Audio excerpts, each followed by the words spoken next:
Hi, good afternoon. My name is Lynn Smith. I'm here at Riverbend Nurseries.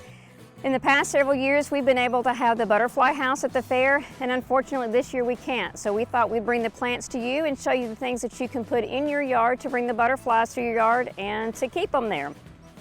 We'll start with some annuals first if you want to.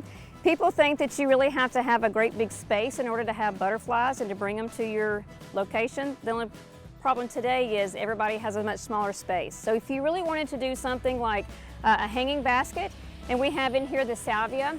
They really like the salvia. That's a good nectar plant for them. We also have petunias over here in this hanging basket. These are all things that can hang right there in your front porch. You don't even have to have ground to put those in. Also a nectar plant. One they really, really love is the lantana. That is something that takes a ton of heat, and it really takes a beating as far as drought resistance is concerned. So that's an easy one if you don't have a lot of time and you've got lots going on. That one's an easy one to put in. You can just drop it down in a container and you're done with that one.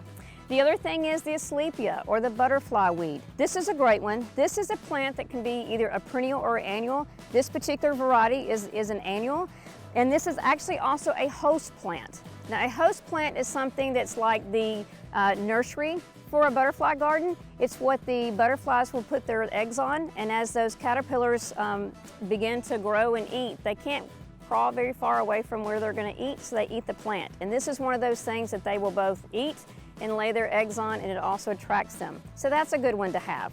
Another great host plant would be some grasses to put in there. This is the Shenandoah panicum. They really like this grass. That little blue stem is also a great one that we carry here at the nursery. That's one that's really great.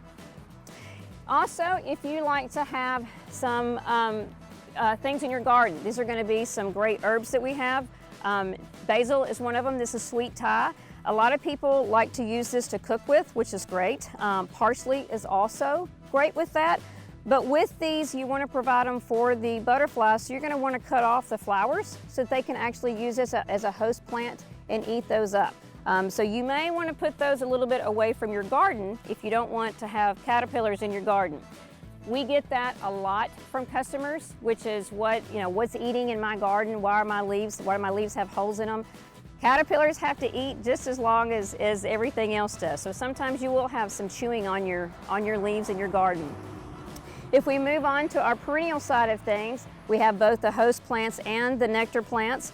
A great one here is going to be the Monardia, which is the bee balm, the purple right here at the bottom. That's a great nectar plant for them to have. It's a perennial. It will come back every year. The leucanthemum, which is the white daisy that you see, shafted daisies is what most people call them. That's a really good nectar plant. It has a really big base on it, and the smaller butterflies do well landing on top of those. The one in the back, which is the pinky red, is going to be a echinacea. The echinacea also has that great big center into it, and it does really well for those. Then you have the Artemisia, which is the gray in the background. That can be a host plant along with the nectar plant. Another great one is going to be your yarrow, which is both the yellow and the orange in front, and it has a smaller flower to it, so your larger butterflies and smaller butterflies can land on those, and that can also be a host plant for them. Then we have the garden phlox. There's two different kind of phlox. There's a creeping phlox that you see in the springtime, but what you really want for butterflies is the garden phlox, which is going to be the taller one. That one's going to be a good nectar and a host plant. Then we have the Rudbeckia, which is the yellow in the back, and most people call those a black-eyed Susan. That is one also that you can do for a host plant and a nectar plant. The best one for all, though, is the bigger ones, which is the butterfly bush, and butterflies love this bush. And as you'll see, it has a nice cluster of flowers that go with it, which make it really easy.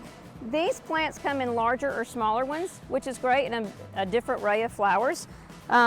They can be the centerpiece of something, or they can be something as small as the white one or the pink one right there. I'm so sorry we cannot be there with y'all this year, but I'm so glad you came to the nursery. And if you have a chance, stop by and see us. We'd love to see you and help you any way we can.